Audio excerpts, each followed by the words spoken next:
கர்நாடக மாநிலத்தின் ஷிமோகா மாவட்டத்தில் ஷிமோகா புற்றுநோய் சிகிச்சை மையம் அமைந்துள்ளது.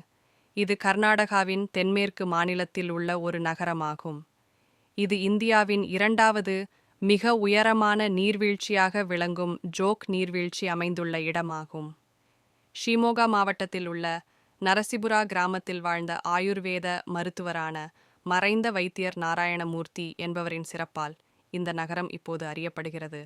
அவரது சிகிச்சை முறை இப்போது ஷிமோகா புற்றுநோய் சிகிச்சை என்று அழைக்கப்படுகிறது. வைத்தியர் நாராயணமூர்த்தி மருத்துவர்களால் தீர்த்து வைக்க முடியாத பல நோய்களுக்கு தீர்வு கண்டுள்ளார். சர்க்கரை நோய், புற்றுநோய், இதய நோய்கள், சிறுநீரக நோய்கள், பக்கவாதம் போன்ற பல வகையான நோய்களை மூலிகை மருந்து மூலம் குணப்படுத்தியுள்ளார். இந்த புற்றுநோய் சிகிச்சை மையத்திற்கு இந்தியாவின் பல்வேறு மாநிலங்களில் இருந்து மக்கள் புற்றுநோய் சிகிச்சைக்கு வருகிறார்கள். பிரதிவாரம் வியாழக்கிழமை மற்றும் ஞாயிற்றுக்கிழமைகளில் நோயாளிகளுக்கு மூலிகை மருந்து கொடுக்கப்படுகின்றது. இந்த மருந்தின் விலை ரூபாய் 600. இந்த மருந்தை உட்கொண்ட நோயாளிகள் சிறிது காலத்திற்கு பிறகு புற்றுநோயிலிருந்து விடுபட்டுள்ளதாக கருத்து தெரிவித்து உள்ளார்கள்.